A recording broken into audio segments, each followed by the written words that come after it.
This is a relay project. Real Talk starts right now. Here's Ryan Jesperson.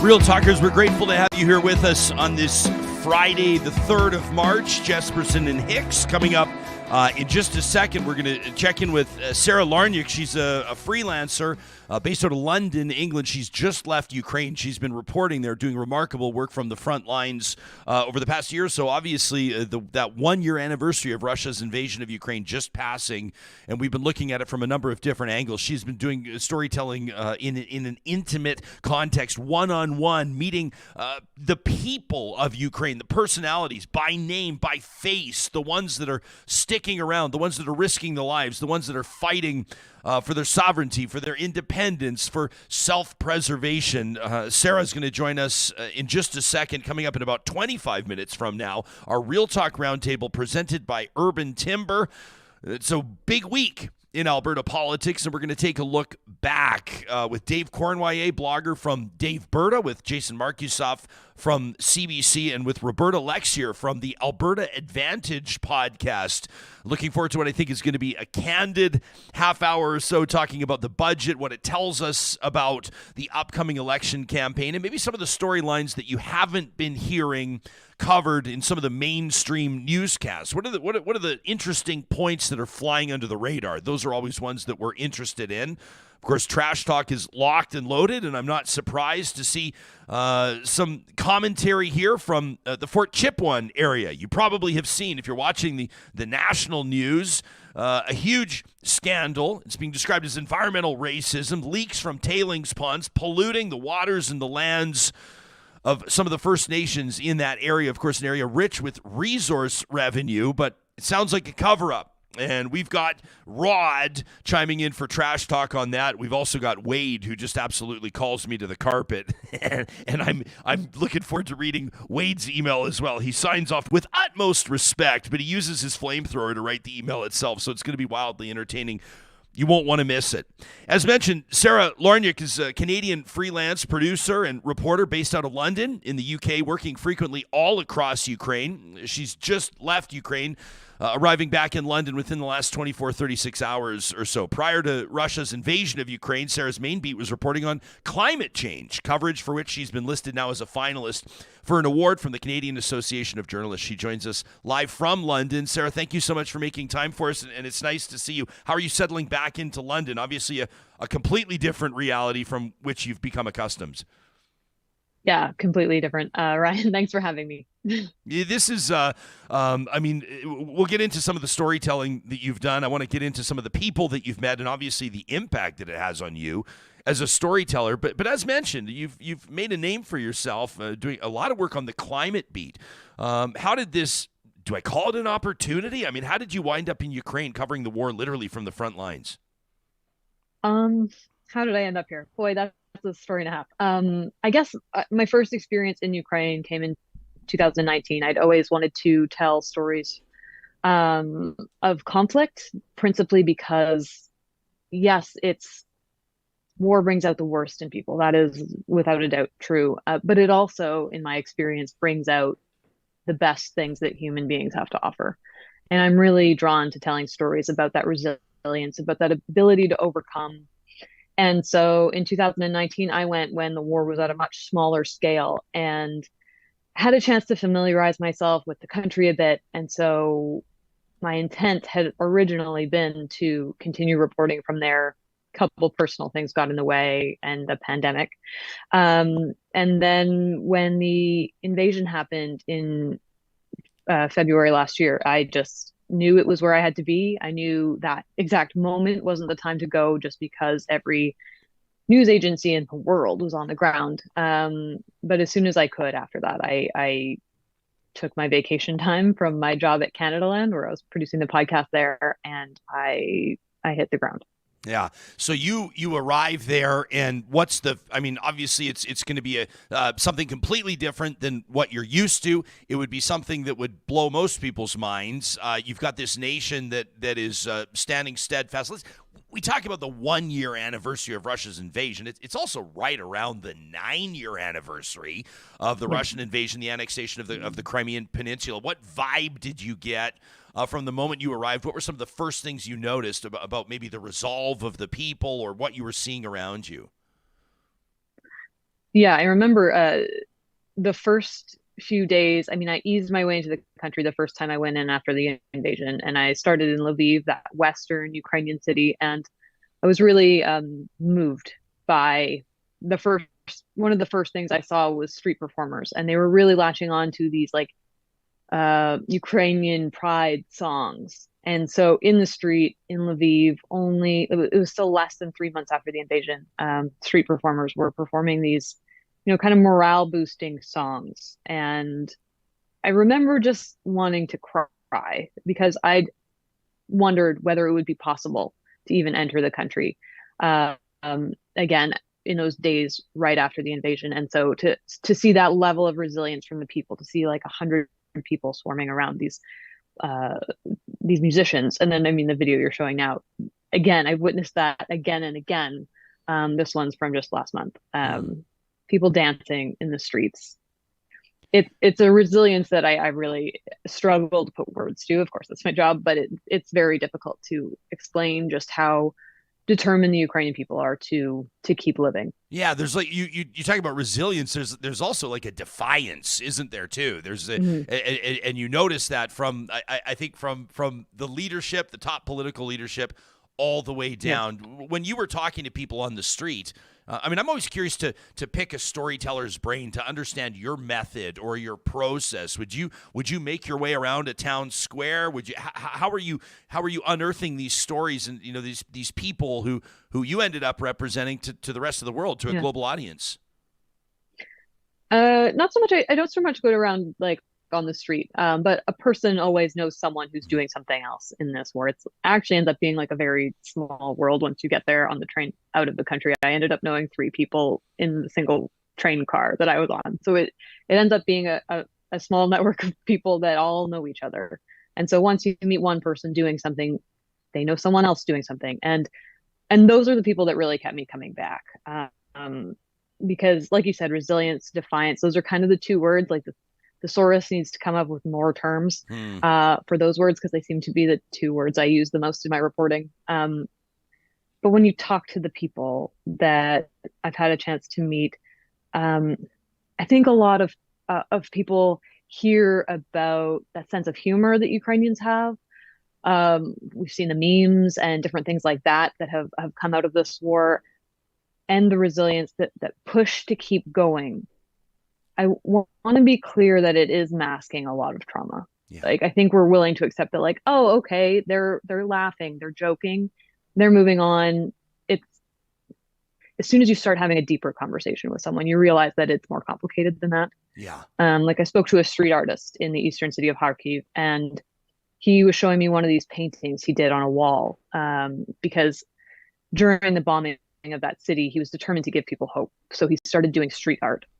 One of the paintings he did was of a seesaw, and there's 2 texts on the wall. One of them says something along the lines of "War takes." Yeah, that's him. War takes so much time and opportunity. On the other side, it says war gives so much time and opportunity.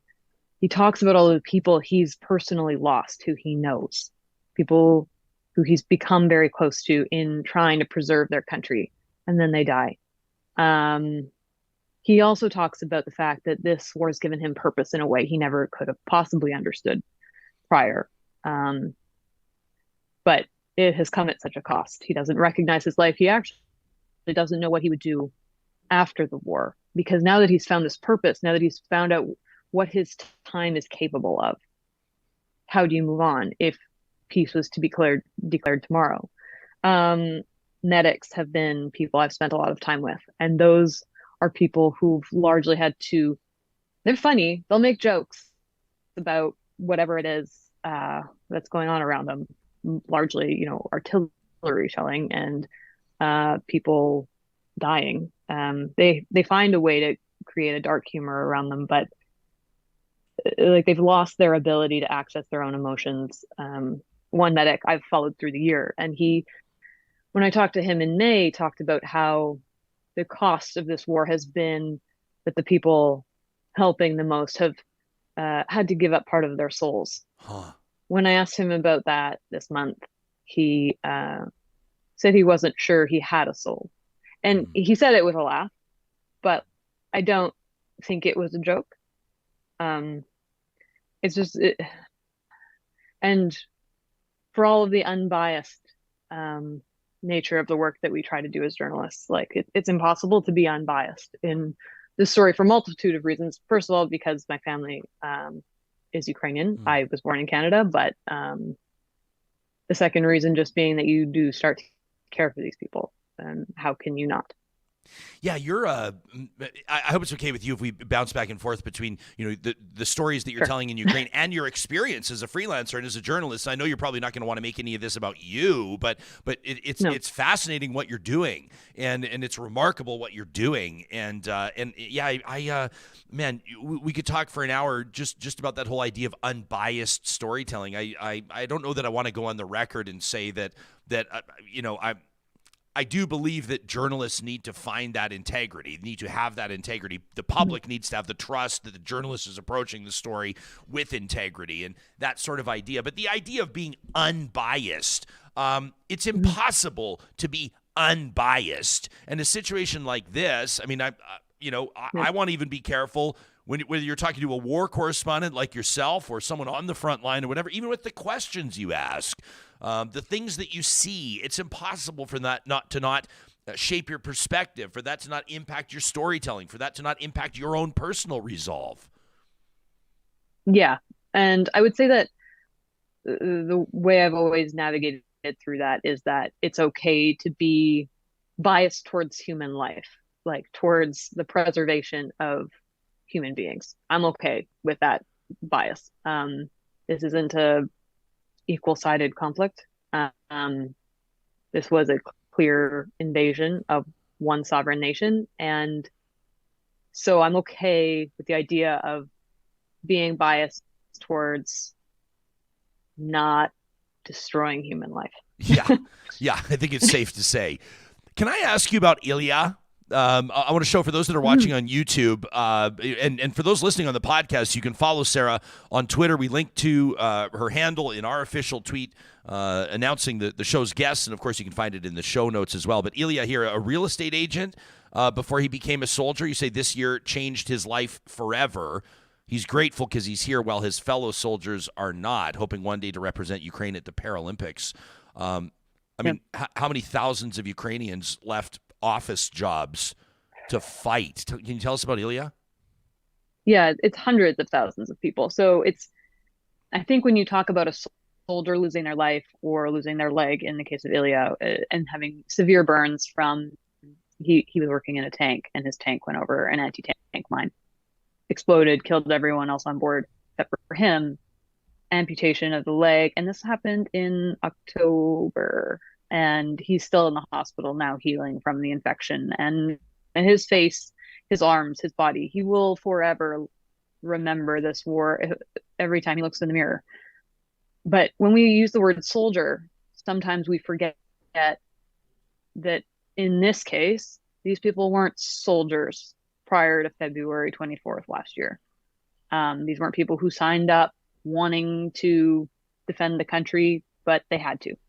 I think I don't know how to navigate this diplomatically, but we tend to have an easier time accepting loss of soldiers' lives because, like, oh well, they signed up for that, right? It's another level of complication and trauma in this story that they were forced to.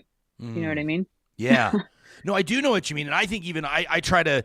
We talk about this a lot on the show, and not just in the context of war. We're talking about the like natural disaster, or for that matter, things like unemployment, like just with anything. As humans, we hear these numbers, how many tens of thousands of lives have been lost in this conflict, or how many people were killed when the boat disintegrated off the shore, of migrants off a shore, and 59 people. It's like that's 50.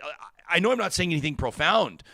But I don't know that we do 59 human beings not 59 migrants. I totally understand what That's you mean. why I want to Like, ask you about, thing, like, Ilya, like specific this is wording. This is one person who has a name and a life and a past and a present and a future, and it's just you posted something just a couple of days ago, and it was right after you and I had connected. We were looking to have you on the show earlier in the week, and you're telling us, you're like, I'm in transit. You're like, I'm on my way back from Ukraine to London. I mean, this is all really fresh for you. And you posted a photo, what looks to be from the train station, and you muse publicly. I wonder if after the war is over, it will ever get easier to leave this country, because as of now, it's heart-wrenching. Can I ask you to get personal for a second? What, as you took that photo, as you decided to post that publicly, what's going through your mind? And now, maybe 48 hours later, how are you processing it? Yeah, it's heart-wrenching to leave, because when you leave, there will be other things that are happening, that you're missing, the stories you're not telling, and you feel a responsibility to be there telling those stories always. When I moved to London, I moved to London specifically to be closer to Ukraine, but I also knew, having been in the country, that I couldn't be there all the time. It's too much. You move way too fast. And for my own mental health, I knew I needed to be able to remove myself. And so coming back to London is very intentional, but then you feel this guilt of not being there. Why am I so weak? Why do I need to leave? None of these people are able to leave. So you feel a responsibility to be there to tell their stories, I think is what it is. Coupled with the fact that Ukraine is probably the most beautiful country. It was always my favorite country in the world. It's just so beautiful and has so much character. And so it's hard to leave. It was hard to leave prior to the invasion. Now it's just another level of difficult, and now it's guilt. And I know that there's other journalists there. It's not like it's on me alone, but it's, yeah. I get it. I mean, you could. I mean, in all reality, we look at these atrocities around the world, and it's like you could dedicate the entirety of the remainder of your career to telling the stories of the people impacted by just this. And I don't mean just this, like it's a small thing, but I mean, No. gosh, I mean, well, I want to talk about your climate reporting in just a second. You could make the same argument there, right? I mean, Yep. I think that we're just lucky to have journalists like yourselves that are committing to it and that are doing the heavy lifting. Can I ask you on the freelance side? So your structure is a little bit different. Your setup's a little bit different, because you obviously, people can check out, I recommend they check out your Twitter profile. They can link to a bunch of your stuff. You just made a return to Canada Land to sit down with them for a while. You're doing reporting there. You were featured on The Current on the CBC. You've been doing a lot of work. How is it different as a freelancer, specifically in the context of, I mean, I think of freelancer, the Canadian storyteller Amanda Lintout many years ago, out freelancing independent storytelling, winds up getting kidnapped, held captive, held hostage in Africa for quite some time. I mean, is it, you don't have necessarily all of the supports over there, I would imagine, including maybe security that a journalist with a big outlet might. Does it add to the complications that you have to navigate? Complications? No. Security, yeah. I'm by myself in the country. I travel alone. I mostly use the train. That's why there's so many photos of trains in anything I post on social media. I'm saving every penny I can, because I'm doing it, like, I front all of the costs for all of my reporting there. And it means that I don't have the ability to hire security personnel that would accompany anyone else going into the country with an outlet. So my security is definitely different. I also don't stand out the same way, however. I'm a single person walking down the street. No one really knows me from anyone but that I have a tripod in my backpack. However, there is a pro to this. Like, the financial and safety risks are substantial. It's what keeps a lot of people from doing this. The benefit, though, is that a lot of the opportunities I've had to tell very intimate stories, I wouldn't have had those opportunities if I was coming in with a crew, if I was coming in having to answer to several levels of bosses about my security situation. Like the way I met the medic that I featured on The Current last week. I just hitched a ride with someone who's delivering aid, and then he brought me to this place, and then I stayed there for 2 days and actually got to develop a relationship with this group of soldiers. I can't imagine someone from any outlet being permitted to do that by their bosses. So it's kind of a weird situation to be in as a freelancer. Yeah. But I'm just looking at your website, saralawrynuik.com. We'll link to it in the show notes so people can check it out. Am I seeing this correctly? You do not have a Patreon? No. Have you thought about? have you thought about setting up? This is the new era. This is the new age. We have one. It helps us do what we're doing. Have you thought about establishing that? We would love to send people over to your Patreon. I don't know. I've just never felt like especially with this war, I don't feel like I can ask for money. I'm making a living at it right now. I think my fear is that as outlets interest wane as this war drags on, it will become more and more difficult to continue this business model I have. Yeah. But for now, for me to ask for money when people in that country need it so much more, I can't do that.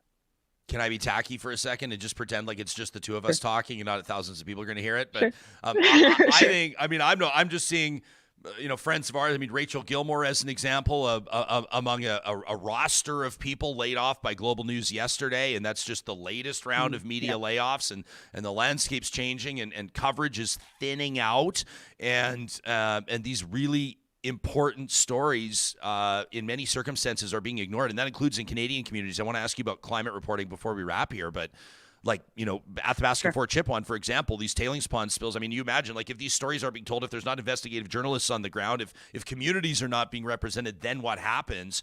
And we've found that there are people, and I mean, you've worked with Canada Land, you know that. You were a finalist for Best Current Affairs Podcast in Canada at the Digital Publishing Awards just last year. You know it. You're at the top of your game.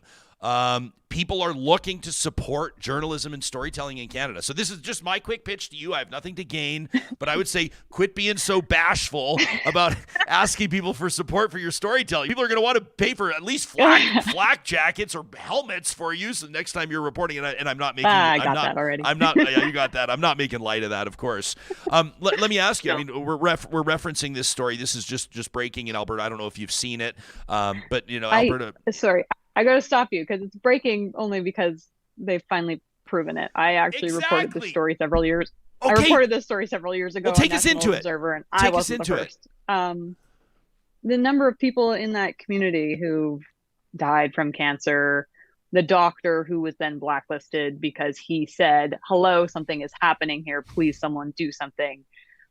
I remember talking to the chief of that First Nation, and it was actually probably the biggest learning moment for me as a journalist, because I remember interviewing Chief Adam and pushing him for an emotional response for, like, your community hasn't had a health and safety study done. How does that make you feel? And he let me have it, and rightfully so, because I was trying to get this emotional response from him, and he's like, I don't have emotions to give you. Stop asking. Because he was just so desperate for it to happen, and he was tired of being like, yeah, of course I'm upset my people are dying, but what am I supposed to do about it? I've done everything I can, and still no one will listen. So that this isn't like in the headlines again, it's like, this is nothing new to that community. Like, for us to pretend that this is new. We talked to of the people there. You're 100%. We talked to Chief Adam. This was back on April 28th of 2021. If people want to look it up, so I mean, coming up on a couple of years ago, and it's, as you're describing your experience and talking to him as well. This sounds too like childish, but like sort of the truth bombs that he drops, the irrefutable evidence that the valid perspective that he brings to the table here on this file is unbelievable. The ongoing, it's, as I mentioned in my lead in introducing you, described as environmental racism. You would never see this. I will say this confidently. You would never see this in a predominantly white or affluent community anywhere in Canada. If there was tailings ponds leaks or polluted waters coming from industry over an extended period of time, impacting hundreds or thousands of people, it just wouldn't happen. And if somebody wants to challenge me on that, provide me an example of somewhere in Canada where we've tolerated it for years, because we wouldn't, but it's being tolerated here in the richest province in the country. Yeah. Yep. And I think someone asked me yesterday online about why we should care about Ukraine. We have so many problems domestically, and I don't have the answer to that. I feel enormously guilty that I've abandoned my principal climate and environmental beat, because there's so much to be done in Canada on that front. And I hope to very soon be able to return to that beat. Because stories like this end up either being ignored or not being told enough, et cetera, et cetera. There aren't enough people doing climate reporting either. The problem is that there's limited resources, as you mentioned, journalists being laid off. Like, everyone has to do the best they can and then live with the guilt of not being able to cover the rest of it. That's the quote right there. Let me ask you this in closing. First of all, congratulations on your nomination for a huge award from the Canadian Association of Journalists. That's got to, I would imagine, infuse some wind in your sails and reiterate the importance of what you're doing. To receive news of that nomination on climate reporting while you're doing war reporting in Ukraine must have been a bit of a mind bender. Before we thank you for your time, Sarah, we appreciate. We know we're getting into the evening hours in London, and we value your time and, of course, your need to recharge and recover from your recent journey.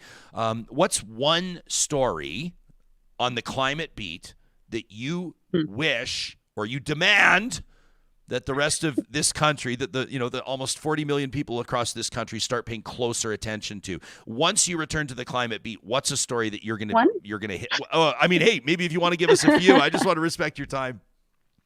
To actually be asked about one. So the story I was nominated for listed as a finalist for the CAJs is about water. It's just about how water is changing, but it's changing across the prairies. And that story tried to pull together an enormous picture of about 1 million stories that are happening across Alberta, Manitoba, Saskatchewan.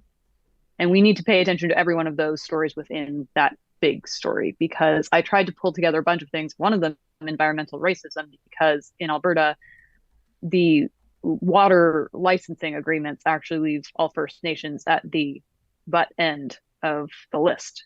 Should an extreme drought ever occur, their communities are the last ones that will ever get access to water, based on the current legal system that exists in Alberta for the time being.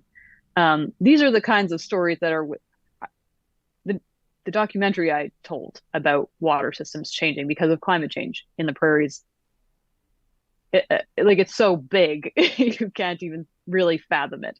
But it also really looked at how municipalities aren't prepared, how they are pushing off the planning because so many of the fixes or adaptations for those issues are so expensive, and it's principally falling on municipal governments, and they don't have that money because they don't have the taxation power.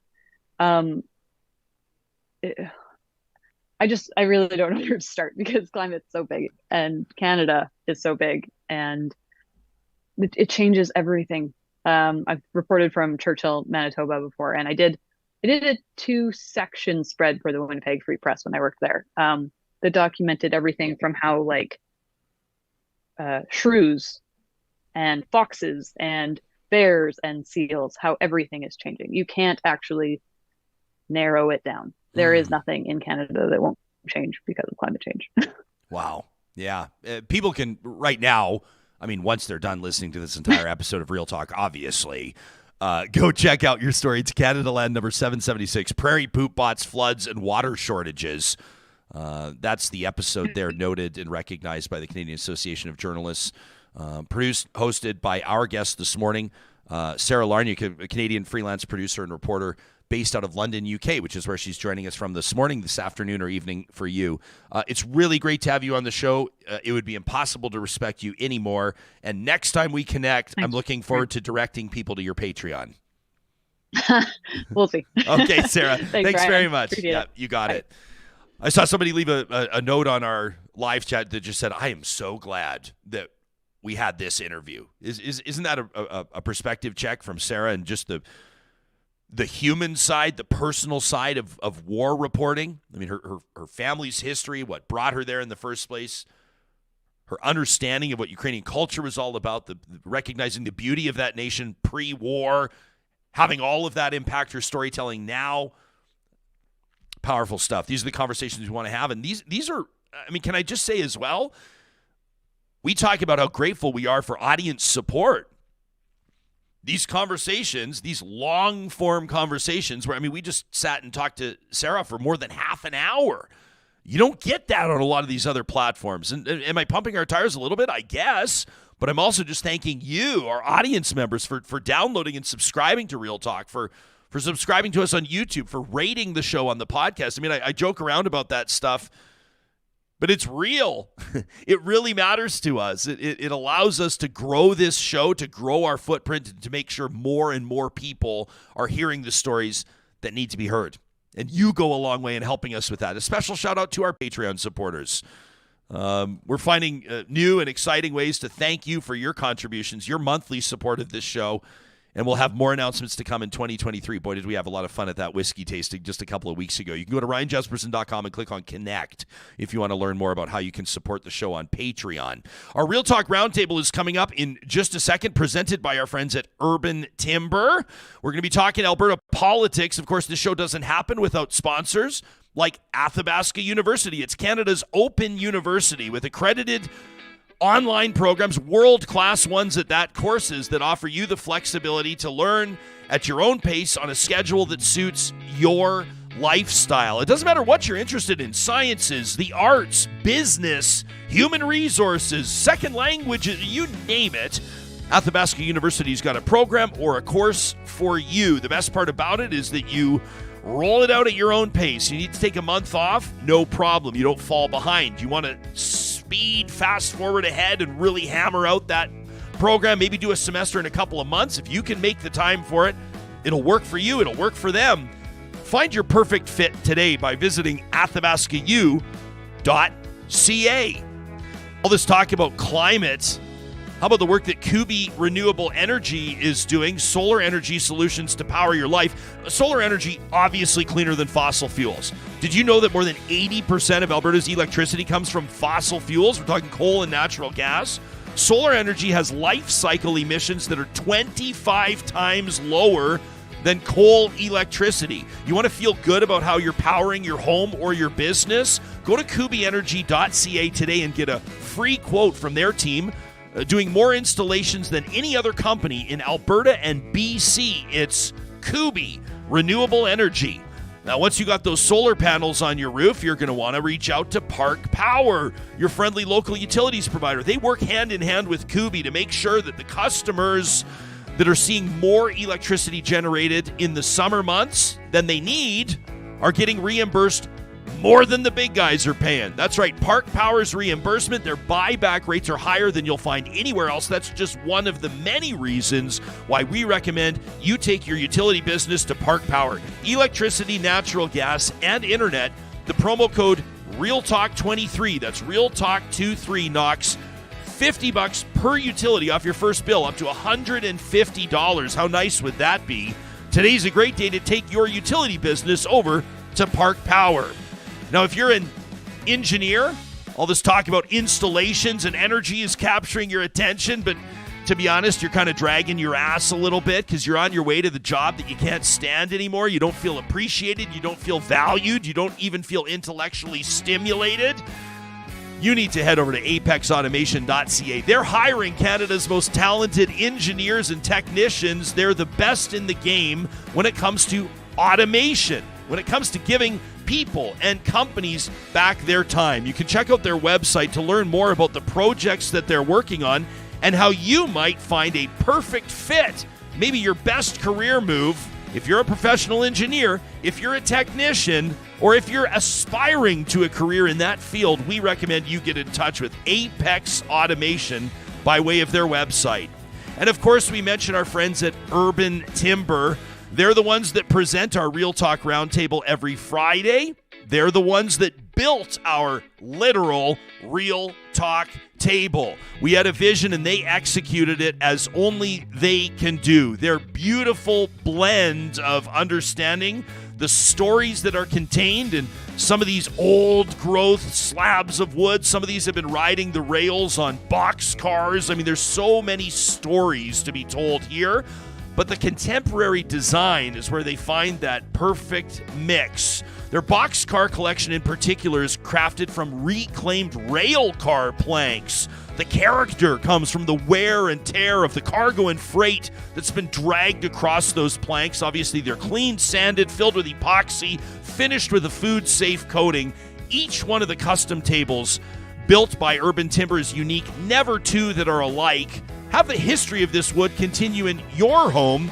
You can check out their website, urbantimber.ca, or go see them in person at their beautiful new West Edmonton showroom, including on Saturdays, open 10 to 4. They'd love to see you at Urban Timber.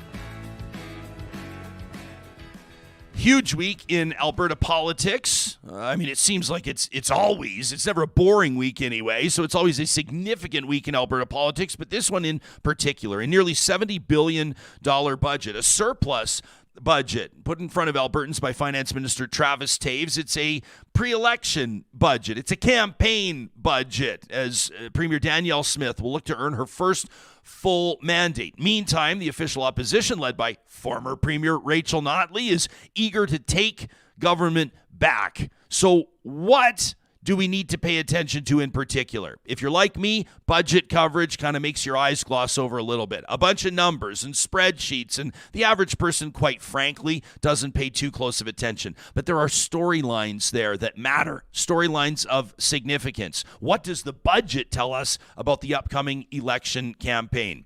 That's the assignment that our three panelists have agreed to take on in answering that question. I'm joined here in studio by blogger and podcaster. He is the man behind Daveberta. It's Dave Cournoyer making his in-studio debut. It's wonderful, Dave, to have you here. Thanks for having me on. Yeah, you got it. And we're going to be joined via Zoom by two other political commentators. Roberta Lexier is an associate professor at Mount Royal University in Calgary, studies social movements, social change, and left politics. She's a member of the Alberta Advantage podcast collective. Roberta, it's great to have you joining us, and our panel is rounded out by CBC political columnist Jason Markusoff. Of course, for many years, you read his work in Maclean's. He's now over at CBC. That's a great get for them.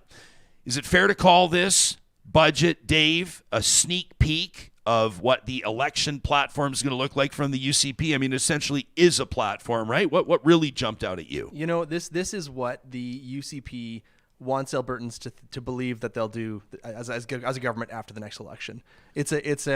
In a lot of ways, it's a attempted reinvention of the UCP, and it's a 180 from what we've seen. In terms of what they've been talking about for the previous 3 years. I mean, only, was it 2019? I mean, it's like the distant memory in Alberta politics now. People have no memory. The McKinnon report came out, and this was Jason Kenney was the premier. This blue ribbon panel was tasked with looking at Alberta's spending, not at the revenue. And they said, we're spending too much. The Alberta government is spending too much. We need to cut public services. We need to cut wages for public sector workers. That is like nowhere in this budget. This is a total and that was like Travis Taves' thing back then, and up until recently. And now it's a high spending budget. It's designed to be boring. I mean, you talked about how budgets they're designed to make your eyes glaze over. This one in particular, it's designed to be uncontroversial. Roberta, we talk about the spending in the budget, and I've had some friends wisecrack that this budget essentially endeavors to lop off the NDP at the knees, because all of a sudden the United Conservatives are doing what nobody thought they were going to do, which is spend as much as the NDP might spend, or spend as much as, for example, the NDP is spending in BC.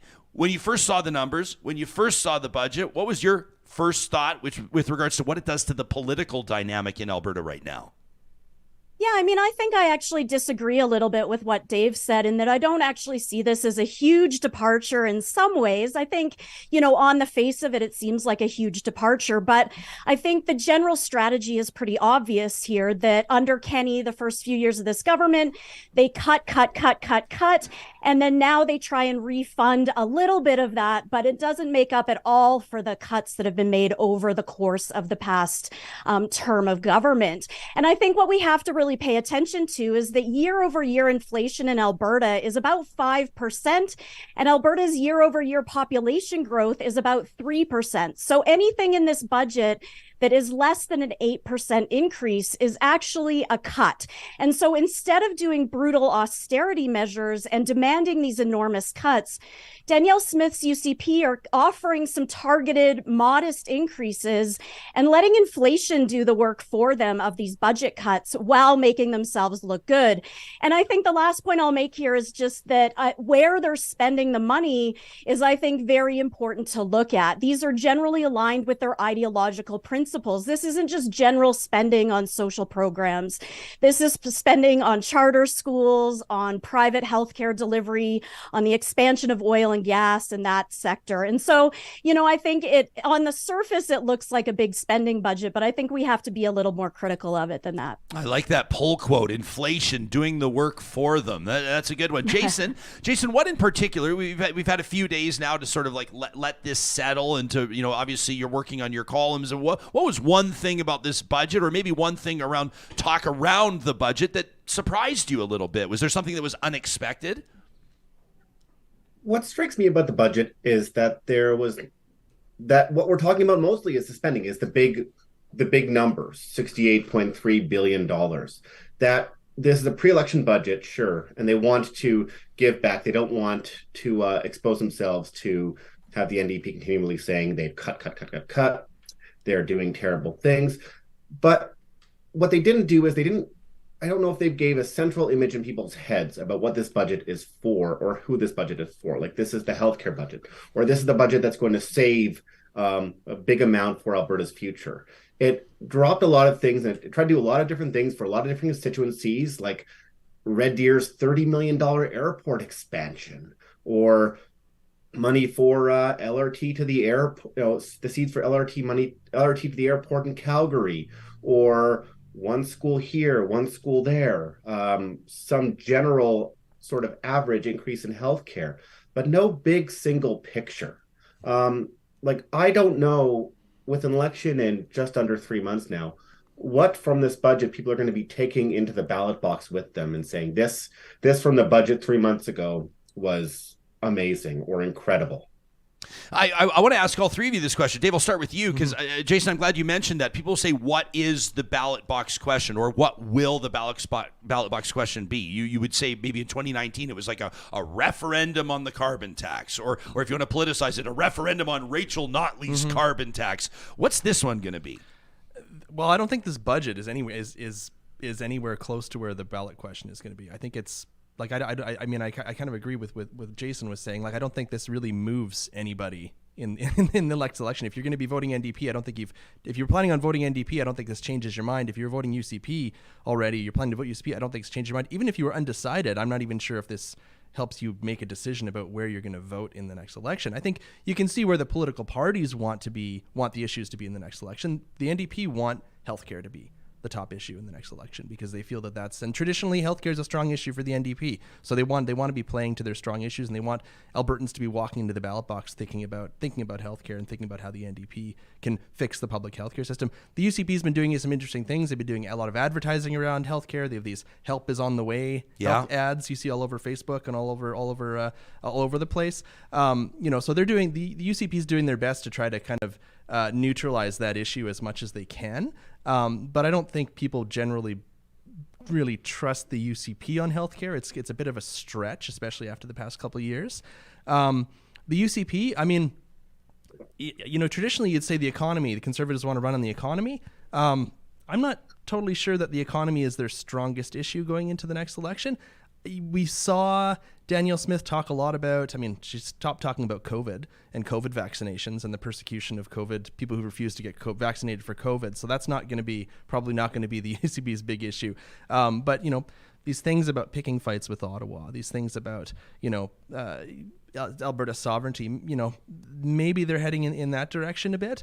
But I think, it's in terms of this budget, I just don't really see a narrative. Maybe scary NDP, safe UCP is the direction the UCP is going, and you can kind of see that with some of the ads that the UCP is running. And I think it's really interesting. I won't take up too much time with this point, but neither of the parties are really running on their records.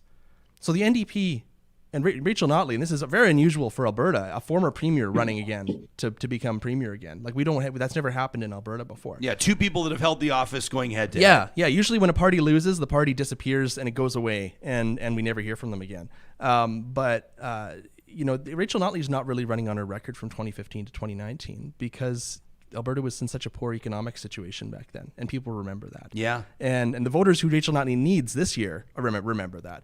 And Danielle Smith isn't really running on the UCP record either, because Jason Kenney was so deeply unpopular when he left last year, when he was really kicked out of office last year, that even though it's all the same people, in terms of the cabinet, it's all the same people in the major positions, Travis Taves, Adriana LaGrange, Tyler Shandro, Casey Madhu. They're not really running on their record. They're trying to reinvent themselves. You mentioned the education minister LaGrange. Nobody's been talking about the curriculum rewrite lately. I noticed that's one that's just sort of flying under the radar. It's off the radar for now. But Roberta, if we know a thing or two about how campaigns go, people are going to start talking about that again, right? Yeah, absolutely. I think this budget shows that there's a bit of confusion right now in both parties, to be honest. I think this UCP budget, as both Jason and Dave said, really is trying to kind of make all people happy at all times. I think it's trying to satisfy the base in the sense of, we're not spending on real healthcare. We're not spending on real education. We're just doing these little things. And it's really trying to, I think, reassure the rest of Albertans that the UCP isn't going to be this massive austerity government, although I think the reality is, of course, the opposite. But I think the NDP also hasn't really, in this budget process, but also generally, set up the alternative of what their vision is for this. They're doing a good job, I think, of picking apart pieces of the UCP platform or policies. But I don't think we really have any sort of competing visions being laid on the table for us in the lead up to this election. And I think it's being left to voters to sort of pick and choose what their issue is going to be and who they think is going to be the right fit for that. And I think that's really concerning in some ways, that I think an election, especially this election, should be about setting out these big alternative visions and letting us choose as voters what we support. It's interesting, Jason, when you take a look at, and Dave sort of seems hesitant to hand the United Conservatives the economy file as their bedrock or their pillar, but if you poll the average person, if you look at polling, people do associate conservative governments typically, or conservative parties, as the more fiscally responsible or the more economically competent in some circumstances, despite what the track records show.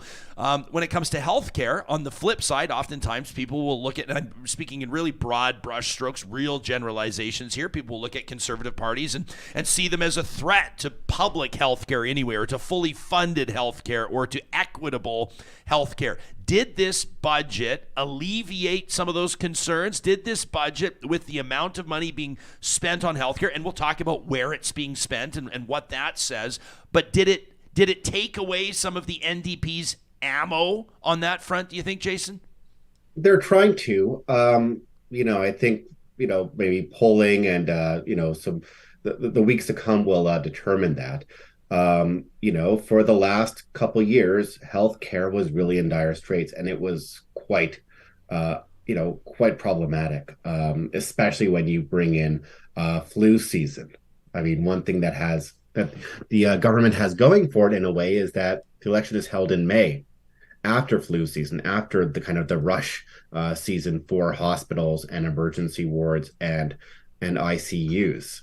They've been putting an effort in, and they've been, with John Cowell with that 90-day update earlier this week, with with the budget.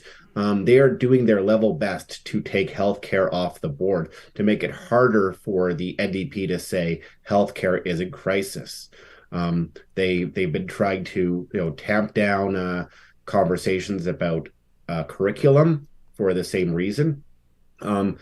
They're in trying to do the election year spending is almost offensive in a way for a political party to say, sometimes you'll see a party doing big things and saying we're, be on the offense, saying we're going to save for the future. We're going to, save healthcare for generation. This is more, we're doing things and we don't think that the NDP will be able to criticize us as education in crisis, healthcare in crisis.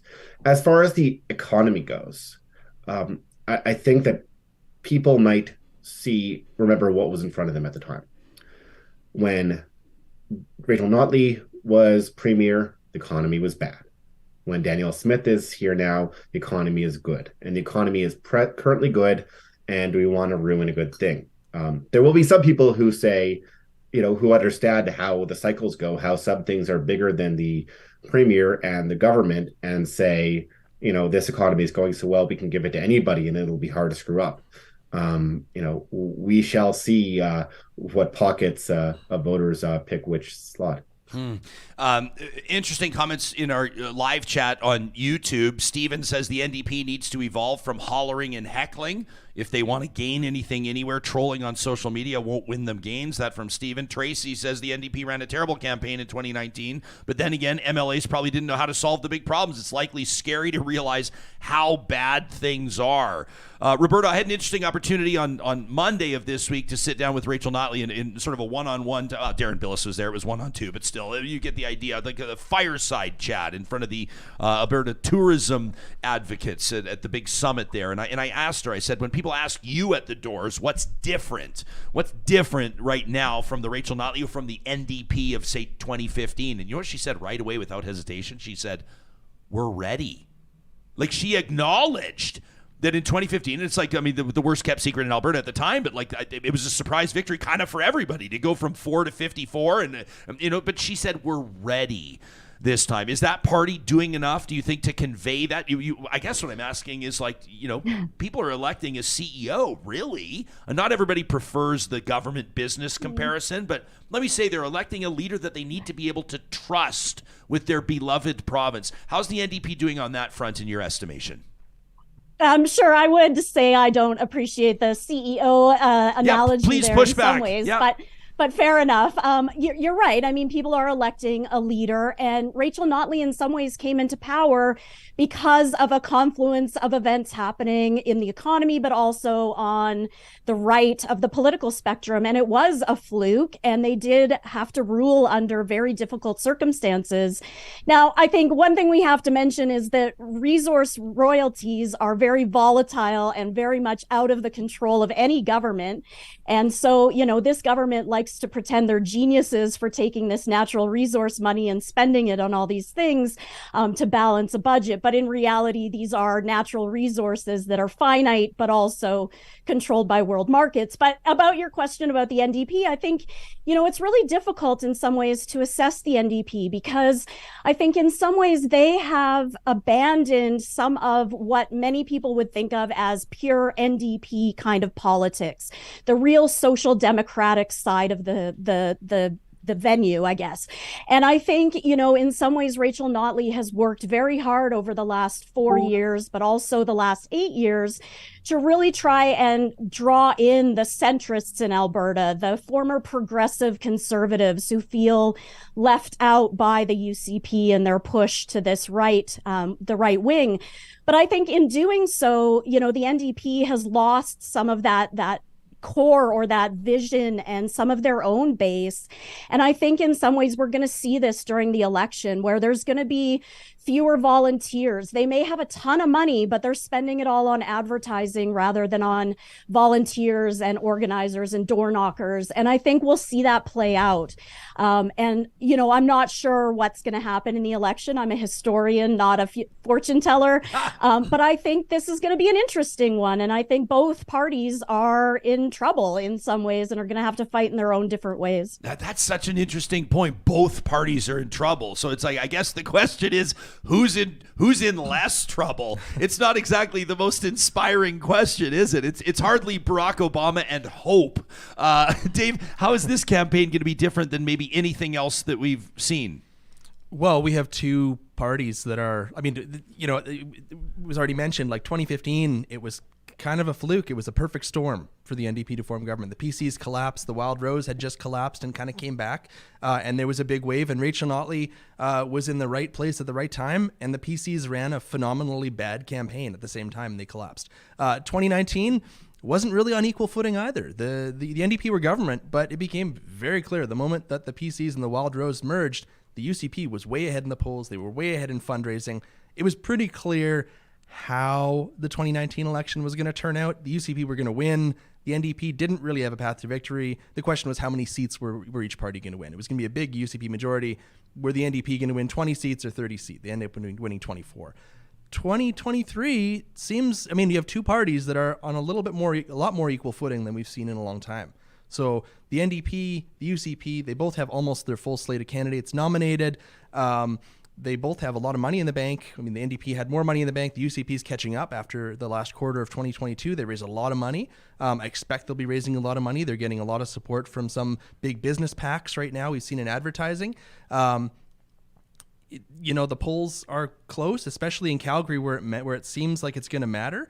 I think that's the big difference between this election and previous elections is we actually have two legitimately electorally competitive parties. Now, I mean, I talking about touching on what Roberta was talking about, like, yeah, the NDP this isn't your grandfather's NDP. There's a lot less shop stewards running and activists running for NDP nominations and nominated for the NDP than there are lawyers and energy economists and people who would traditionally be 10 years ago, they would have been running for the Progressive Conservatives.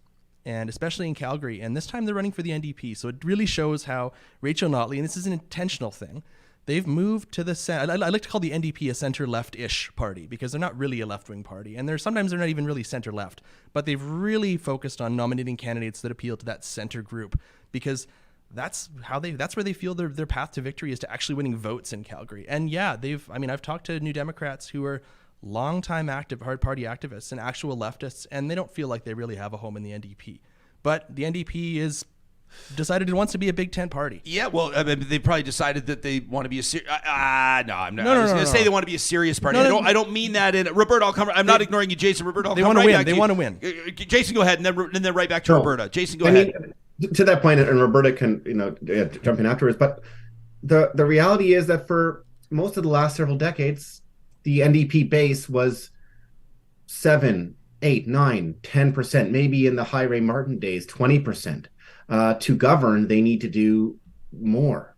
They need to do better. So they will have to sacrifice some of that base that constitutes about 9% of the populace. They have to chase the other 90%. I mean, of course, they're not going to get 90%. They're, we're not in North Korea here. But to chase 40% of the vote, 45% of the vote, like they got in 2015, they have to wind up disappointing a lot of people on the traditional core left when their support was in the single digits.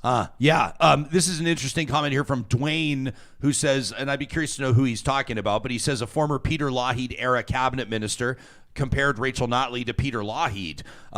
This brings me to Roberta, to my point. I was going to say, we actually, this is a true story. Last night, skating on the outdoor rink, me and my buddies, and I won't say of course, but all of a sudden talk turns to politics, and you have like the ardent conservative who just you can't wait. He's just very like the people that are very passionate regardless of partisan stripe of their party. He was very proudly flying the conservative flag in this conversation last night, and then a buddy of ours who's actually a financial manager, and all the things like if you were to stereotype, you would think he was a conservative voter. Well, it turns out he's not, and it turns out he's going to have an NDP lawn sign, and they started kind of getting into this thing, and he said to me, you tell me, he says to our conservative buddy, he says, what's one thing that Rachel Notley really blew it on? What's one thing where she really blew it when she was premier? And the guy's kind of humming and hawing. He goes, minimum wage. He's like, minimum wage really hurt a lot of the employers. And then this guy goes, yeah, but like, what about the people earning minimum wage? And so we start having this debate, right? And by the end of it, we've got this debate happening on how Rachel Notley was actually governing like a progressive conservative. And I was just doing my best to stay out of it. I just had a nice smile on my face listening to but how would you, like when Dave talks about them as a center-left party, I mean, how do you characterize the Alberta NDP? They're a little bit different than any other NDP across the country. Absolutely. And I think this is one of the challenges with the NDP across the country and federally is that they are now a mix of very different parties, that the Alberta NDP is very, very different than the BC NDP and all the other NDPs. And, I think it's interesting to hear this conversation about how, the metrics or the strategy that Rachel Notley and the NDP are taking is to try and attract those former progressive conservative voters, that centrist piece. And as Dave said, they're kind of center left. I'd say generally center right. Yeah. But the reality here, I think, is that the NDP, no party really in this province is offering an alternative vision, which is actually quite popular. And so the NDP is trying to attract this former conservative voter, which I think there are many, and it may work out for them, especially in Calgary. But the reality is that there's actually a lot of popularity around things like socialism. The Poor Fraser Institute just discovered socialism is actually very popular in Canada. The Green New Deal is incredibly popular in energy transition, a just transition, regardless of what the Alberta UCP wants to claim. And so the reality is, I think, the NDP is making this calculation that they can attract enough from that center-right group to take power. But I think actually they might be more successful if they promoted a real alternative vision of this province that wasn't reliant on natural resource revenues, that was focused on providing programs for people to transition out of this economy that, whether we like it or not, is coming to an end. And so, I think both Jason and Dave are right that this is the strategy the NDP has taken. I would argue, and I would like to tell them, I think it's the wrong strategy. I think they should actually be trying to bring in all of those other voters from their base and the young people in particular who tend not to vote, and that's where they should be focusing their attention. But I'm not in charge of their electoral strategy, and so we'll see how that all plays out in the end. Yeah, I'd be curious to pick your brains on this idea, which is like which voter or which faction of the party any party is willing to, I won't say, do I say sacrifice or neglect? You know what I'm saying? Like, you look at, for example, a conservative party that may swing further and further and further to the right. Now, whether that was maybe on COVID policy or maybe it would be some form of or manifestation of its economic policy, but you may say, well, they're willing to lose or to risk losing the centrist element of their party. Whereas if the NDP, for example, might be willing to adopt what some might describe as a more center or center-right ideology or position on something, they would risk losing the hard left, as an example, or be willing to. Who do you see that impacting most? Where do you see that happening with the two parties here? And what do you read into that? Like, do you see the NDP saying, maybe we're always going to have support from the far left because they don't have another option, so maybe we don't throw them as many bones? Do you see the conservatives saying the same thing about the centrists? What are you reading into it? Yeah. One of the big dynamics in this election is that. Oh, sorry, was that for Dave? No, Go ahead. Go ahead, Jason. Go ahead. Jump in. You're going. One of the big dynamics about this election is that there are no other choices. People will see. There is a binary in a way we haven't really had in Alberta in a really long time. I mean, yes, in 2019 it was clearly a Notley versus Kenny campaign, but there there was still the Alberta Party and Alberta Liberal Party at the debate podiums. Podiums? It says podia. Oh, Podia. good question. Platforms. Election there you go. debate platforms. There you go. Split the middle. Podia. It is Podia. Well, it's actually, well, no, it says actually, I'm just looking at Wiktionary.org and it says both are acceptable, but Markusoff, I've never even heard of Podia before. Or I could have gone easier and say lecterns. Yes, if you wanted to really class it up, yeah. There you go. Trying to. Anyway, I had a point there. The debate is going to be two people.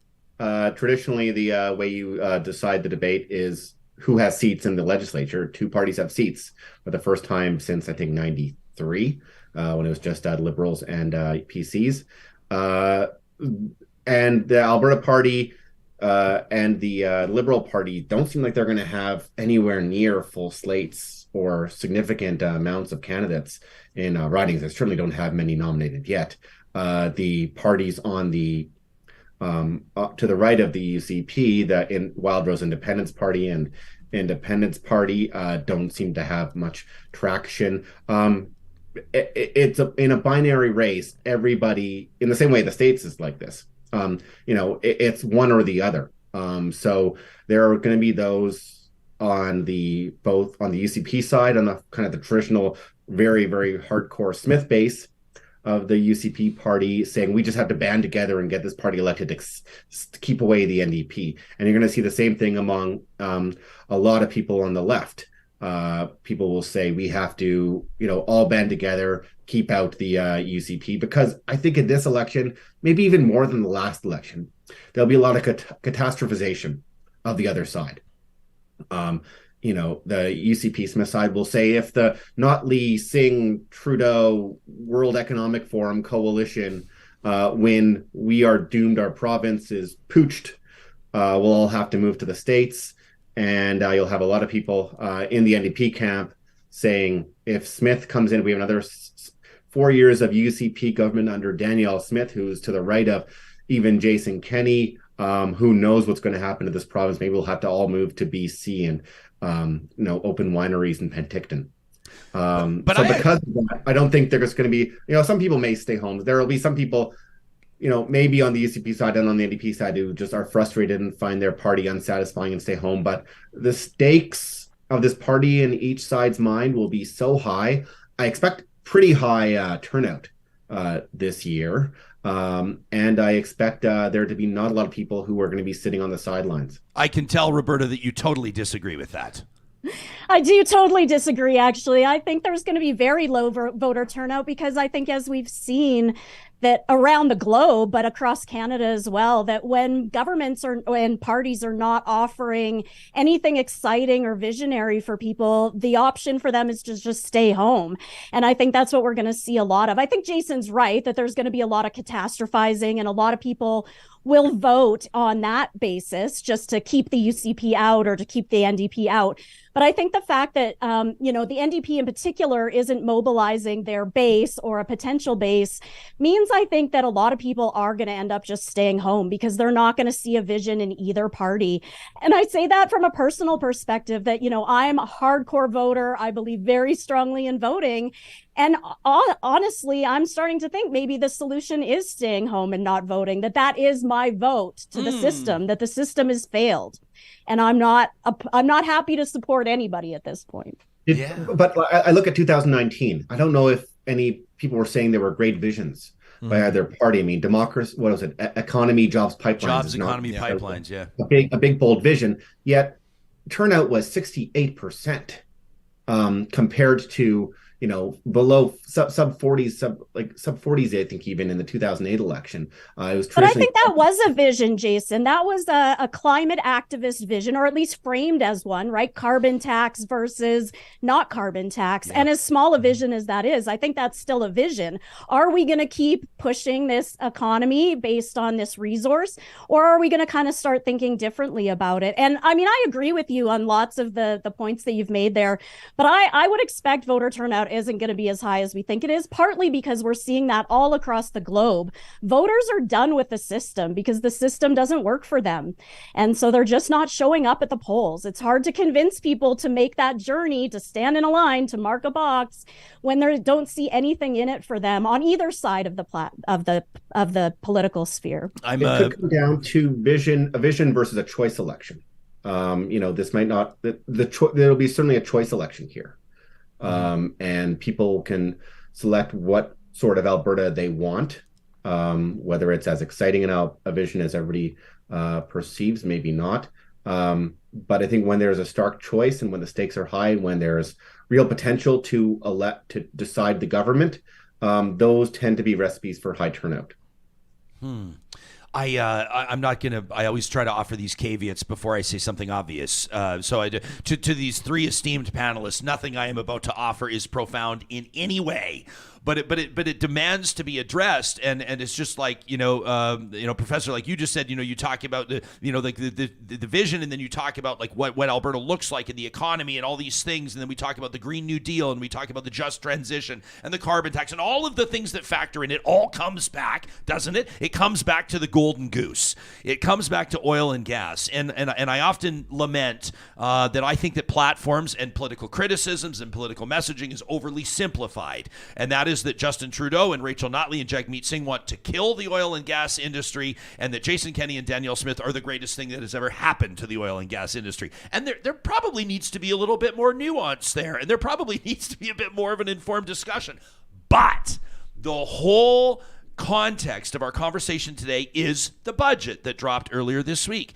And you and I were talking, Dave, before this show started, off air in the green room, $16 billion in forecasted royalty revenue, and you're talking about the piece of the pie, and of course that number could change. This is forecast, and forecasts often do. But it is impossible to ignore the reality that oil and gas still is such a huge influence in the province of Alberta that a party like the NDP that wants to win in Calgary, a party that wants to scoop some seats in rural ridings don't they have to be pretty careful in their messaging, while the UCP's criticism will squarely focus on the fact that it always has, which is that they don't believe that the NDP should be overseeing an industry that is so important to Alberta's economy. Well, I don't think that Rachel Notley's NDP has been anything but as friendly as possible as they could be to the oil and gas industry. But does that message land? Does that resonate with people? Well, then that's why you hear Danielle Smith talking about the Justin Trudeau, Jagmeet Singh, Rachel Notley World Economic Forum alliance, right? That talking point, the Trudeau-Notley-Singh alliance, is something that Smith is, that Kenny used, I think, a little bit more strategically when he was premier, but Danielle Smith has been using like a sledgehammer, and it worked for her when the just transition stuff came out, and they were able to put Rachel Notley in a corner, and Notley, she felt like she had to respond. She was probably hearing stuff from her candidates on the doors in Calgary about it, because it was a talking point that worked against the NDP. But realistically, the NDP is they're going to be probably just as friendly to the oil and gas industry as the UCP is. I mean, we're probably not going to do our star and stuff like that, but overall, when the stuff that matters to the oil and gas industry, the NDP is going to be probably just as friendly. I don't think you could. It would be hard to be a premier of Alberta and win an election. Now, you could be a politician and be critical of the oil and gas industry and propose something different, and propose radical changes. And we do need some radical changes here in Alberta, because the golden goose isn't going to be laying these golden eggs forever. We're at the top of the roller coaster right now. If this budget's on top, we're riding the royalty roller coaster, like Jim Prentice used to say and Rachel Notley said for a while. Good times are good when the price of oil is up, but when the price of oil goes down and it's an international commodity, we don't control the pricing. 2 years from now, there could be a $16 billion hole in the budget, and we never seem to be in a position where we're willing as a province, and our political leadership is willing to actually ask those tough questions about revenue. We're so satisfied in having that. I've heard Janet Brown talk about this, pollster from Calgary, talk about how Albertans want they want high spending, they want public services, well-funded public services, but they also don't want to pay taxes. Yes, and having these royalties, having this golden egg, allows government to get away with it. And we get away with it. And when things are bad, we talk about, oh well, now things are so bad that we can't actually radically change because we'd be too drastic. And when things are great, we don't want to upset the apple cart, so we can't talk about revenue. Yeah. So we can never actually have these tough talks. And we do need, maybe an election, and none of the parties want to talk about this because it is controversial and it is a big deal. But at some point in this province, we do need to have a conversation about revenue and how we actually fund the public services we fund. We have some excellent public services in this province, but it's funded by royalty revenues that we don't control. Yeah, but Dave, you're asking politicians to have a very unsexy conversation. It is. Right before an election. Listen, I want to respect all of your time. We've kept you way too long, so I just will ask this in closing.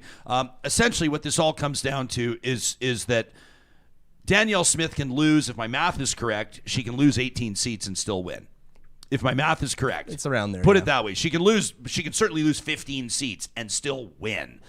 Rachel Notley's got to gain 20 seats to form a majority government. Roberta, what's going to happen? Can Notley do it?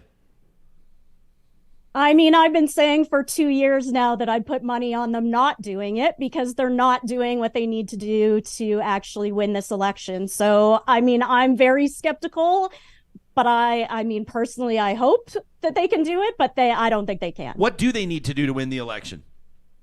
Well, I mean, I think it's in some ways it's thinking about what Dave was just talking about, which is the future of this province, because I think one of the things we forget to talk about with the oil and gas sector is that there's actually two parts of the oil and gas sector. There's the workers who work in the oil and gas sector, and then there's the owners who own the oil and gas sector. And the UCP is very, very good for the latter group of those. They're shuffling tons of money into the hands of the owners of oil and gas. But the workers are being automated out and being pushed out regardless of what any government is going to do. And so my argument would be that the Notley NDP needs to really start thinking about how to tap into that change that's coming and really convince people that there's a different way to go through this than just to suffer and give a whole bunch of money to already wealthy oil and gas executives. We've got some great comments here in the live chat. Kathy says, so interesting that the United Conservative supporters complain about the size of government of the NDP, but the UCP has a larger staff than the NDP ever did. Tracy says, change requires investment and a lot of tough decisions. We will likely need a provincial sales tax. I can guarantee we will not see that in either platform. As a matter of fact, I think I might bet my house that neither is going to pitch a PST before an election. Jason, what would Rachel Notley have to do to gain 20 seats and form government? It's going to come down to the ballot question. I think if the ballot question is who can get toughest on Ottawa, and who's the best steward of the economy as it was in 2019, it's a huge uphill climb for her. If it's, a referendum on who's the best steward of healthcare, then she has it good. Like I said earlier, I think that the UCP and Danielle Smith have done their level best to take that argument off the map, and I'm not sure how, who knows what's going to happen with the healthcare system. If there are crises, there are, huge problems bubbling up, then that works in Notley's favor. If it's a referendum on Danielle Smith, that will probably help. It always helps if people, if it's a referendum on the leader in charge, that helps the thing. But I think what it might come down to is it becoming a referendum on who's offering the more radical government, who's offering the more radical choices, and the person offering more radicalism loses. And you'll see both sides trying to paint the other as radical and themselves, as in this budget, as the moderate, reasonable, competent choice. Yeah, I like that point. I agree with you there. Dave, final word to you. Yeah, I think I'm touching on, just continue on Jason's point. I think that the two parties will present themselves as Danielle Smith will be steady as you go with new leadership, not Jason Kenney, and Rachel Notley will present herself as steady as you go, but new leadership without Danielle Smith or Jason Kenney. Yeah, I want to thank all three of you for great insights in this roundtable. Roberta, you can catch her commentary on the Alberta Advantage podcast. She's joining us from Calgary. That's where Jason Markusoff is as well. You can read his great work at cbc.ca, and make sure you check out the Daveberta podcast and Substack. That's Dave Cournoyer joining me here live in the Real Talk studio. Thank you very much to the three of you. Real Talkers, you can let us know how this landed with you. I mean, the engagement here is off the charts on the live chat, which I really appreciate it. Have you been keeping an eye on it, Johnny? I'm just watching it, and I that last point I think hit with me too. I feel like it's kind of like lemmings, like both Rachel and Danielle are really close to an edge of being too extreme one way or the other, right or left. And I think what he was saying right there is one person just has to kind of wait for the other to go too far here, right? But for me, I want to hear Rachel I know we talk about just transition on the show all the time, but I just want to hear a more firm plan. I think if she can win people over in Alberta, that she has a really good plan for just transition and getting there. I know it's going to take a while. I think that can really help her. I heard a really great quote the other day. I was going to say it on the show because I know you'll love it. Someone said, the Stone Age, we didn't stop using stones. We just found better ways. And that's where we're going. Like you see all the analysts saying, and I know 60 years ago we said, we only have 50 years of oil left. And that, it's kind of like not true at all. But that's where everything's going right now. Oil's going to be too expensive eventually compared to other forms of energy. We're not going to stop using oil. It's always going to be there. But the economy, the amount of it is going to diminish a lot, right? Yeah. So I just feel like, right now Danielle's like, it's going to be devastating. We can't lose a quarter of our economy, blah, blah, blah.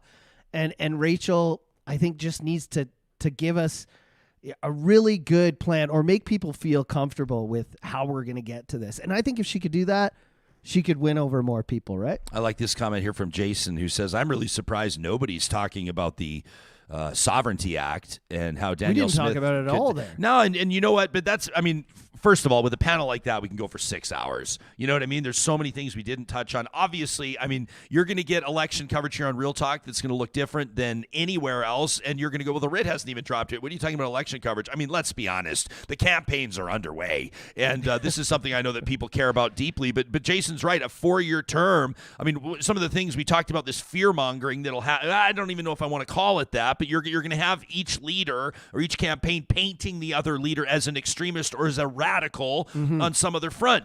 And BV some of it just said Notley's not an extreme leftist guy. I didn't say that at all. No, I know you're not, but I'm just saying they'll try to paint her like that. Exactly. Notley's not even close to a radical leftist. As a matter of fact, radical leftist, Dave's sitting right here. I'm not calling you one. I'm just saying that if a person is a radical leftist, they're going to be completely disappointed with Rachel Notley, to be quite honest with you, and spell it out. But a lot of the stuff and a lot of the criticism, I'm going to sound like I'm carrying water for her. I'm not. Prove me wrong. Prove me wrong. But a lot of it is the hypothetical. It's the real tinfoil hat kind of stuff. It's like the Notley Singh Trudeau alliance, the World Economic Forum, George Soros. All the stuff kind of comes around. It's like this implied global conspiracy. With Danielle Smith on the other side, people can say, do you or do you not want Alberta to pull out of the Canada Pension Plan? Like, do you or do you not want Alberta to walk away from the RCMP? Do you or do you not want Alberta to threaten to leave Canada? Like, these are more, this is not sort of like the Trudeau-Singh Notley hypothetical alliance. This is not the fear-mongering or the type of stuff about, like, Klaus Schwab and like, people, wealth taxes, all this kind of stuff. This is like, no, Danielle Smith has said this is what she intends to do, and by winning an election, that's a mandate that pushes her into territory where you can do a lot in 4 years. And so I think that's a bit of a different nuance in how those two leaders will be painted. One of them, Danielle Smith, is spelling out exactly what she intends to do, and it gives the NDP an opportunity to have more focused and direct questions. When you want to talk about radical, threatening to leave Canada. Now, Danielle Smith will insist, as she did on Tuesday when I talked to her and I sat down with her at that fireside chat. I talked about the Sovereignty Act, and she stopped me and she said it is the Alberta Sovereignty within a United Canada Act. She was quick to jump on me and to point that out. And so if you say, well, you're arguing about leaving Canada, she'll say, no, we're not. She will say, no, we're not. But the point is, it gives the NDP some ammo on that front. Yeah, and you talked about pensions, withdrawing from the Canada pension plan. It's a big deal. That's a huge. I really feel like it's a sleeper issue. That the NDP kind of talked about it a bit, and Danielle Smith, there was a Rick Bell column, like I think it was late last year, it was in December, and she talked about, did an interview with Rick, and said maybe we'll have a referendum on it before the end of, or by the next election, and then as Danielle Smith has been known to do since she became premier. She'll say something, and then a couple days later, she'll backtrack on it and say, no, actually, we're not ready. We're not going to do that. Maybe later at some point in the future. But these are the kind of things that a provincial government, has the ability to do. And if the UCP are going to do something as radical and as drastic as withdrawing from the Canada Pension Plan, which is going to impact every single Albertan, and probably not in a great way, then they should run on it. Then that should be a question in the election, because political parties run election campaigns, they run on platforms, but then they do stuff after when they get elected that wasn't necessarily in their election platform. The big one that I like to point out is after the 2008 election, Ed Stelmach the PCs got reelected. Then they created Alberta Health Services. They did a massive reorg of the entire public healthcare system. That was nowhere in the Progressive Conservative campaign platform in the election that had just happened months before. The other one, the one that the NDP got huge criticism for, which I actually think is kind of a fair criticism, is the carbon tax. The NDP didn't actually run on the carbon tax in 2015. They talked about taking action for on climate change. And, if you knew enough about that and you were paying attention, you probably would have put two and two together and said, okay, well, they're probably going to consider a carbon tax, but it was never in their platform. So parties can do this kind of stuff. The UCP has done similar things, privatizing or trying to privatize parks, opening up coal mining in the Rocky Mountains. You, Ryan, have talked a lot about the coal mining. Those weren't issues that were front and center in the UCP platform in 2019, yet those were issues that dominated the political discussion in Alberta. And it was something that the government did, and they didn't really have a mandate to do that. Yeah. And the outburst and the outcrying and the opposition from the people who actually live there in those communities demonstrated that they didn't have a mandate. Safe to say that the Conservatives are lucky that coal mining story didn't surface 18 months later than it did. I mean, they would have a real problem on their hands right now with an election date looming and that much anger from rural areas and typically conservative jurisdictions. Like, the anger was palpable at that time. We talked about lawn sign campaigns and citizen-led action and grassroots kind of stuff. That CPAWS campaign of Save Alberta Parks and those lawn signs was absolutely remarkable. Hugely successful campaign on CPAWS part. Yeah, you would have been in Kelowna at the time that was happening. Was that where people in BC talking about that? Of course, and I saw it online too. It's funny, everyone in the chat thinks I'm trying to paint Rachel as an extreme leftist now. They're like, you totally said that. I'm like, holy crap. Hey, man.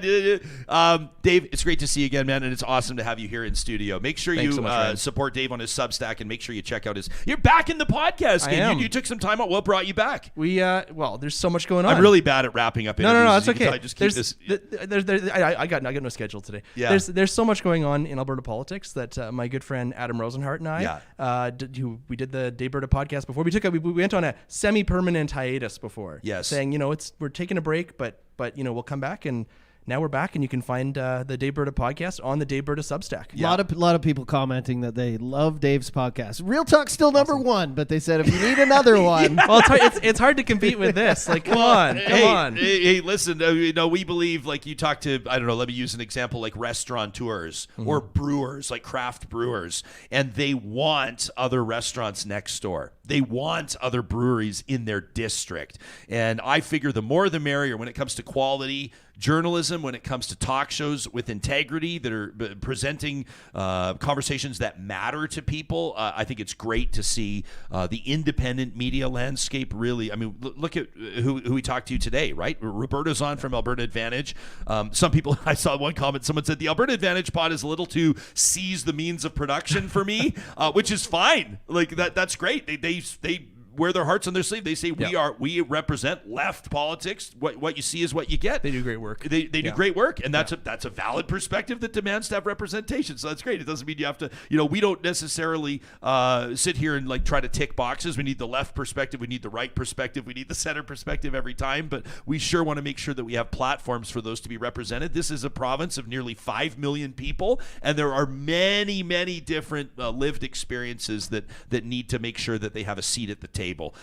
Dave, you're doing great work. Keep it up. You can check out daveberta.ca. Keeping a keen eye as well on nomination updates and things that are happening there. I saw somebody here trying to figure out in the live chat, they go, what's up with Raj Sherman? Is Raj like left or right? So he won that Edmonton Whitemud nomination. He's running as a United Conservative candidate. Raj Sherman, former Liberal Party leader, is now the United Conservative Party candidate in Edmonton Whitemud. Yeah, and he'll be running Racky Pancholi running again. Pancholi. Yep, that's going to be. I like Raj personally, but Racky's arguably. I mean, can I say like? Yeah, no. She could be the next leader of the NDP. Absolutely. Like Racky Pancholi. Racky Pancholi could be the premier of Alberta at some point. Yeah, she's a force. Yeah. And you know what I'll do? I make a quick note here that you and I have agreed on that. So when it happens, years from now, we can go back and say our crystal balls were crystal clear. Sounds great. On that Friday. That's Dave Cournoyer, political blogger. These conversations are presented by Real Talk sponsors like the family-owned Grand Dog Essentials, quality raw food. How's your family member doing? The furry one I'm talking about, the cat or dog.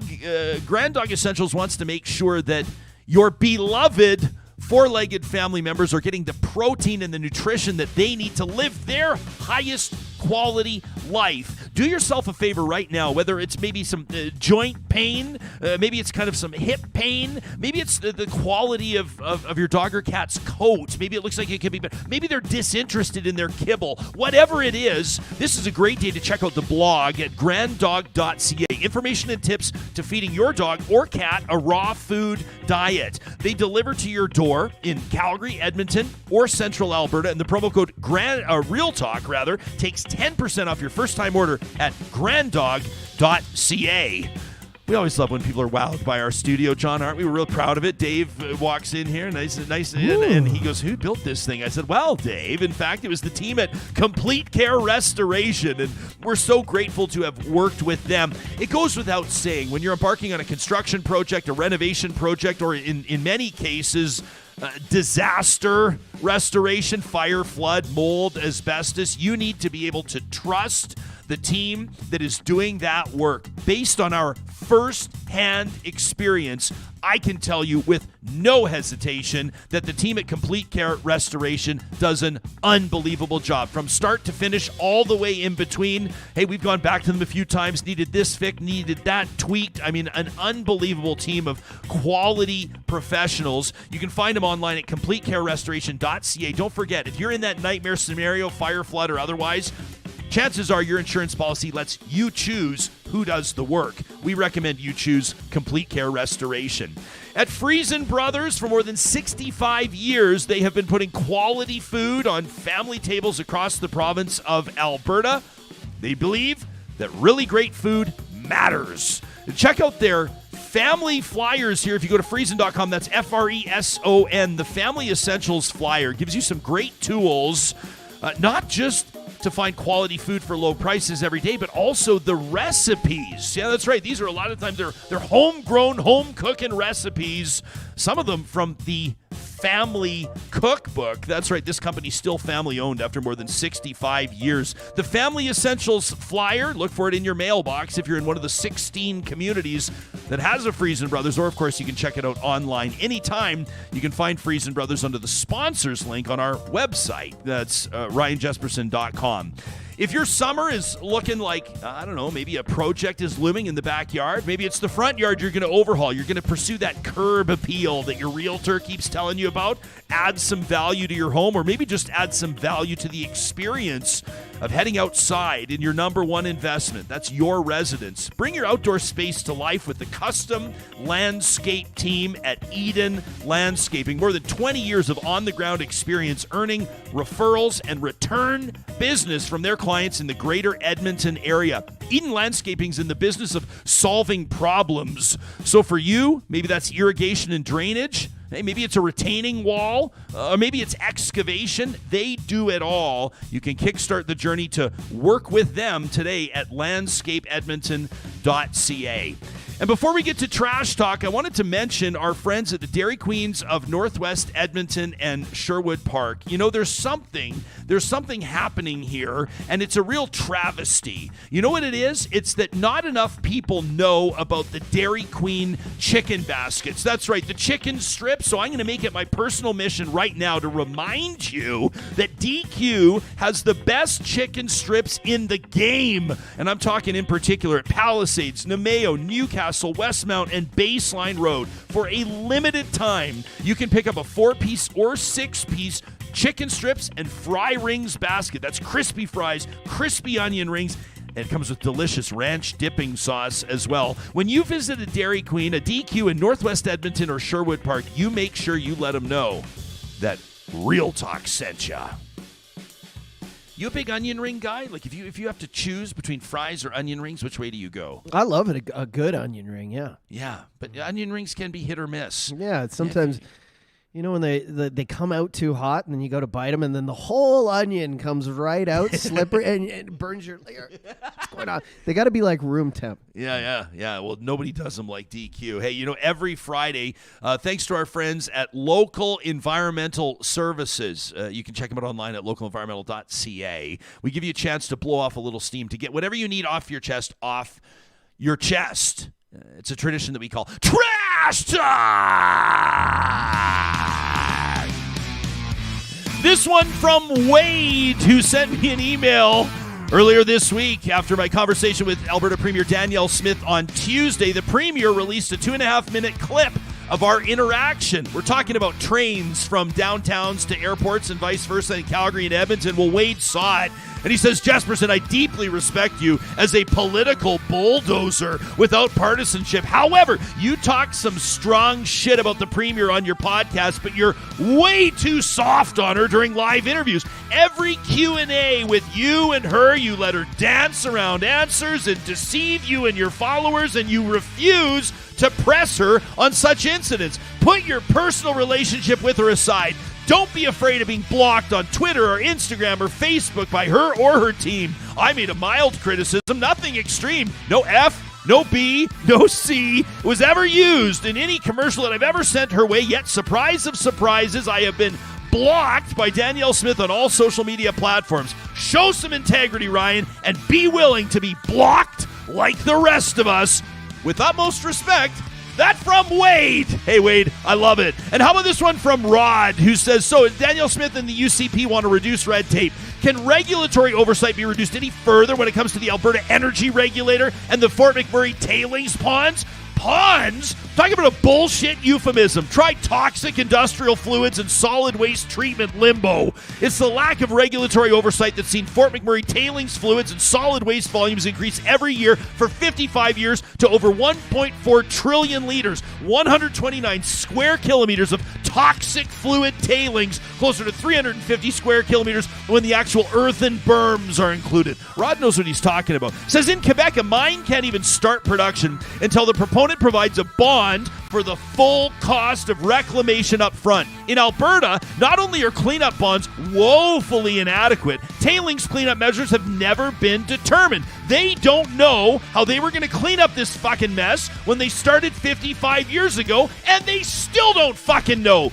This truly is a situation of tailings limbo, and there's going to be hell to pay if adequate, comprehensive treatment measures are not determined soon. Indeed, it already looks like a bit of hell at Imperial Esso's Curl Lake tailings ponds, where an apparent breach was left unmitigated and unreported for over 9 months. We just talked about that with our lead-off guest this morning, until recent revelations. This truly is a situation of environmental racism, given that most of the folks directly affected downstream by these poisonous leaks are Indigenous. For 50 years, the Alberta public has been assured that the best available tech would be used to deal with this problem. Hundreds of millions of dollars in research written off into corporate unicorn dreams to find a magical bullet that clearly does not exist. This has been a bullshit corporate delay tactic to avoid responsibility. Though a magic bullet doesn't exist, there are tried and effective measures. Desalination plants using public domain technology of distillation could be used to at least treat enough water so that no more water from the Athabasca River needs to be used, and the fluid tailings volume can stop increasing and start to reduce. Desalination plants could be powered with solar and wind energy with industrial cogeneration. It's time to shit or get off the pot. That from Rod, dropping truth bombs across the board. You can be featured on a future Trash Talk by sending us an email to talk at ryanjesperson.com. Proudly presented by our friends at Local Environmental Services. Coming up next week, stories at home, stories abroad, including a live interview from Damascus, Syria. In the meantime, share our content with your friends. Let them know what we're talking about here on Real Talk so they can get up to speed on the stories they need to know about. And thanks for joining us on this show. Make it a safe weekend, and we'll talk to you Monday morning.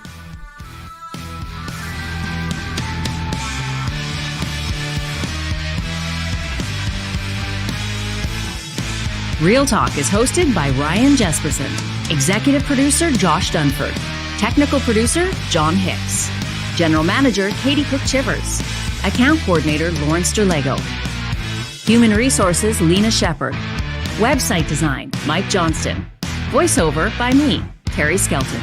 Real Talk's editorial board is Supriya Dwivedi, Ahmed Ali, Brandy Morin, Ann Castleman, Ori Hogan, Harmon Candola, Catherine O'Neill, and Chris Henderson. Member Emerita, Julie Rohr. Real Talk is recorded in Edmonton, Alberta on Treaty 6 territory, the traditional and ancestral territory of the Cree, Dene, Blackfoot, Saulteaux, and Nakota Sioux, home to the Métis settlements and the Métis Nation of Alberta. Real Talk is a relay project. For more, check out ryanjesperson.com.